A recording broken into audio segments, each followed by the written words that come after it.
الرحیم۔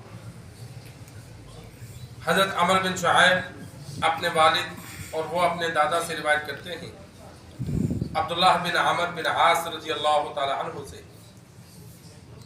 کہ سرکار دو عالم صلی اللہ علیہ وسلم نے ارشاد فرمایا اپنی اولاد کو نماز کا حکم دو جب وہ 7 سال کے ہو جائے، اور جب 10 سال کے ہو جائیں تو ان کو سزا دو، یعنی نماز نہ پڑھنے پر، اور ان کے بستر الگ کر دو۔ سرکار دو عالم صلی اللہ علیہ وسلم نے اولاد کی تربیت کیسے کرنی ہے ان میں جامع معنی امت کو، والدین کو ایک سبق دیا کہ جب بچہ 7 سال کا ہو جائے تو اس کو نماز سکھلاؤ، اور 10 سال تک 7 8 9 3 سال اس کو نماز کی تربیت دو، نماز پڑھے، کیسے پڑھنی ہے، کیسے رکوع سجدے کرنے ہیں، اور جب 10 سال کا ہو اور نماز پڑھنے میں سستی کرے تو اس کو سزا دو، ڈانٹو۔ کبھی ناراض ہو گئے، کبھی ڈانٹ لیا، کبھی 1 2 لگا دی، اس سے یہ فائدہ ہوگا کہ بچہ نماز میں سستی نہیں کرے گا۔ تو جس بچے کی ایسی تربیت ہو تو وہ بالغ ہونے تک ایسا نمازی بن جاتا ہے کہ زندگی میں وہ نماز نہیں چھوڑتا۔ لیکن ہمارے ہاں بدقسمتی سے ہوتا یہ ہے کہ بچہ جب چھوٹا ہوتا ہے، پڑھنے لکھنے والا نہیں ہوتا، تو ان کو تو مسجد میں لے کے آتے ہیں کہ بھائی، پھر آگے سے مولوی پر اعتراض ہوتا ہے کہ بھائی مولوی صاحب بچوں کو مسجد سے روکتے ہیں۔ بھائی چھوٹا بچہ ہے، پاکی ناپاکی کا نہیں پتا، ایسوں کو مسجد لانا منع ہے۔ جن بچوں کے لیے مسجد کا حکم ہے وہ بچے بڑے ہیں کہ بچہ 6 7 سال کا ہو جائے، اس کو وضو کرنے کا طریقہ آ جائے، استنجا کرنے کا، پاکی ناپاکی کی سمجھ ہو، تو پھر بچے کو 7 دین سکھلاؤ، اور 7 جن جن جگہوں پہ دینی کام ہے وہاں بھی لے جاؤ۔ درس قرآن ہوتا ہے، اس میں بچے کو ساتھ بٹھاؤ، درس حدیث ہے بٹھاؤ، اور جب نماز سیکھ جائے تو اس کو سکھاؤ کہ رکوع ایسے کرنا ہے، کھڑے ایسے ہونا ہے۔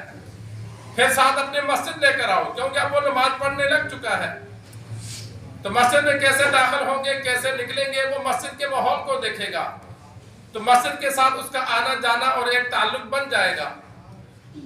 لیکن ہم جب بچہ پڑھنے کے قابل ہوتا ہے تو پھر ہم اس کو مسجد کا تو راستہ ہی نہیں بتاتے۔ صبح سکول جاتا ہے، شام کو ٹیوشن جاتا ہے اور پھر سوتا ہے، جس کی وجہ سے آج ہمارے اکثر نوجوانوں کو نماز نہیں آتی، دعائے قنوت نہیں آتی، اکثر کو نماز جنازہ نہیں آتا۔ پڑھانا تو دور کی بات ہے، ہونا تو یہ چاہیے کہ والد فوت ہو تو بیٹا کھڑا ہو کے جنازہ پڑھائے۔ جو شرعی مسئلہ ہے وہ یہ ہے کہ علاقے کا جو حکمران ہے وہ جنازہ پڑھائے، علاقے کا جو بڑا ہے امامت وہ کرائے۔ اسلامی حکم یہ تھا، آپ صلی اللہ علیہ وسلم کے بعد جتنے بھی علاقے کے گورنر ہوتے، امیر المؤمنین ہوتے، وہ علاقے کی بڑی مسجدوں کے امام ہوتے تھے۔ پھر وہ علاقے میں جو فوتگیاں ہوتی ان کے جنازے پڑھاتے تھے، یعنی بڑے بڑے جو جنازے ہوتے تھے وہ گورنر پڑھاتا تھا۔ لیکن آج اگر اس اعتبار سے دیکھا جائے تو وہ بھی بیچارے، ان کو بھی پڑھنا لکھنا نہیں آتا، نماز نہیں پڑھ سکتے، پڑھانا تو دور کی بات ہے۔ اور دوسرا حکم یہ ہے کہ اگر علاقے کا بڑا موجود نہ ہو تو پھر میت کا جو وارث ہے وہ پڑھائے۔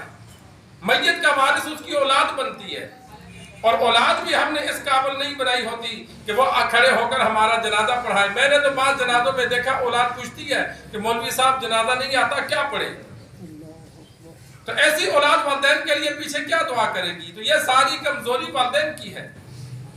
تو بچے کو بچپن میں انسان قرآن مجید پڑھنا سکھلائے، نماز سکھلائے، صبح و شام کی دعائیں سکھلائے، کھانے کے شروع میں کیا پڑھنا ہے، درمیان میں دعا بھول گئی تو کیا پڑھنا ہے، آخر میں کیا دعا پڑھنی ہے، سونے کی دعا، اٹھنے کی دعا، مسجد آنے کی، نکلنے کی، بیت الخلاء آنے جانے کی، گھر سے نکلنے کی، گھر میں داخل ہونے کی، سواری پر سوار ہونے کی۔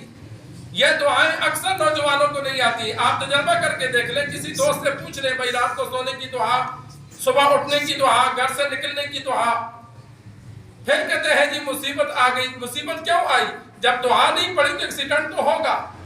دعا پڑھ کے دیکھو، خطرناک جگہوں سے بھی گزر جاؤ گے، ایکسیڈنٹ کبھی نہیں ہوگا۔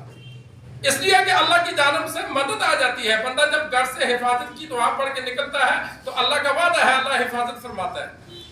لیکن نہ ہم گھر سے نکلنے کی دعا پڑھیں گے, نہ سواری پر سوار ہونے کی پڑھیں گے. تو جب دعائیں نہیں پڑھیں گے تو اللہ کی مدد ہمارے ہاں شامل حال نہیں ہے. تو پھر مختلف جگہوں پہ ہمیں نقصان ہوتا ہے, دنیاوی نقصان بھی ہے اور اخروی نقصان بھی ہے کہ ہم ثواب سے, اللہ کے تعلق سے محروم رہتے ہیں. جب دعائیں بندہ بار بار پڑھتا ہے تو اس کا اللہ سے تعلق جڑا رہتا ہے. سوئے گا تو اللہ سے تعلق, اٹھے گا تو اللہ سے تعلق. تو اس وجہ سے, اور اکثر نمازیوں کو دیکھا جائے گا رکوع سجدہ بھی ٹھیک نہیں کرتے. کیوں؟ کہ ان کو سکھلایا نہیں گیا, بس جیسے انہوں نے سیکھا اوپر نیچے ہونا شروع کر دیا. تو اس وجہ سے انسان بچوں کو جو موجود ہیں ان کی تربیت کرے, کھڑے کیسے ہونا ہے, رکوع کیسے کرنا ہے, سجدہ کیسے کرنا ہے. جب وہ بچے کو سکھلایا جائے گا تو پھر اس کی عادت بن جائے گی, پھر وہ ہمیشہ اسی طرح پڑھے گا. لیکن جب سکھلایا نہیں جائے گا تو وہ اپنی مرضی سے رکوع سجدے کرے گا, تو جیسے کرے گا پھر ہمیشہ اس کی عادت بن جائے گی, وہ ویسے ہی کرے گا. تو یہ باپ کا کام ہے, یا اگر باپ خود ماہر نہیں ہے تو کسی استاد کی نگرانی میں اس کو تربیت دے, کسی مولوی سے اس کو سکھلائے, تاکہ وہ بچہ جب نماز میں ایسا عادی بنے کہ اس کا اٹھنا بیٹھنا نماز کے افعال درست ہو, اس کی تلاوت ٹھیک ہو, اس کی قرات ٹھیک ہو. اور اسی طرح جو نوجوان جوان ہو گئے اور وہ نہ پڑھ سکے, تو آج کل آسان کام ہے, ہر جگہ مولوی موجود ہیں. مدارس کا یہ بہت بڑا کارنامہ ہے کہ اتنے زیادہ علماء تیار کیے کہ ہمیں علماء کو تلاش کرنے کی ضرورت نہیں ہے. ہر مسجد میں 2-2 4-4 مولوی موجود ہیں, ہر محلے میں موجود ہیں. تو انسان ان سے وقت لے کر روزانہ آدھا گھنٹہ پڑھ لے, بس 6 مہینے پڑھے, زیادہ نہیں, 6 مہینے آدھا گھنٹہ مولوی سے پڑھ لے, انشاءاللہ قرآن مجید بھی پڑھنا آ جائے گا, اور ضروریات دین جتنے بھی اہم مسائل ہیں سب آ جائیں گے. اچھا پڑھے گا, اچھا نظام کو سیکھ جائے گا. آدھا گھنٹہ بس روزانہ کسی مولوی کو دے دے, پیسے نہ دے, فری پڑھے. مساجد میں فیس نہیں لی جاتی. پورے پاکستان میں کوئی مسجد ایسی نہیں ہے کہ جہاں پڑھنے والے سے فیس لی جاتی ہو, فری پڑھاتے ہیں. البتہ وقت دینا پڑتا ہے. ہاں, گھر مولوی بلاؤ گے تو وہ ان کا الگ معاملہ ہے, لیکن مسجد میں پورے پاکستان میں مدارس میں تعلیم فری دی جاتی ہے. وقت ہم نے نکالنا ہے, اپنے 2 بچوں کو لے کر, 1 بچے کو لے کر, یا خود بندہ آ کے بیٹھ جاتا ہے, مولوی سے وقت مقرر کر لیا, روزانہ اس میں آ کے پڑھو. روزانہ نہیں آ سکتے, ہفتے میں 2 دن پڑھو, جس دن چھٹی ہے اس دن پڑھو. کچھ نہ کچھ دین آئے گا, اس سے دنیا کا بھی فائدہ ہے اور آخرت کا بھی فائدہ ہے. تو آج ہم بچوں کی دنیا کے لیے ان کی تربیت کرتے ہیں, آخرت کے لیے نہیں کرتے, تو یہ ہمارے لیے بہت بڑا نقصان کا ذریعہ ہے. اسلامی ملک ہو کر ہمارے نوجوانوں کا یہ حال ہوتا ہے کہ وہ نماز صحیح نہیں پڑھتے, نماز جنازہ آتی نہیں ہے. کتنے دکھ کی بات ہے کہ اتنا زیادہ وافر مقدار میں علماء موجود ہیں, اور ہم مسلمانوں کا یہ حال ہے کہ ہم دین سے اتنا دور ہیں. تو جن جن نوجوانوں تک بات پہنچے تو وہ وقت نکال کر, کوشش کر کے روزانہ آدھا گھنٹہ دین سیکھیں. اس سے ان کی دنیا بھی بنے گی, آخرت بھی بنے گی. دنیا تو جیسی کیسی گزر جائے گی, لیکن دین پر کچھ سیکھیں گے, عمل کریں گے تو آخرت ہمیشہ کے لیے بن جائے گی. اللہ سے دعا ہے اللہ ہمیں دین سیکھ کر, سمجھ کر عمل کرنے کی توفیق عطا فرمائے.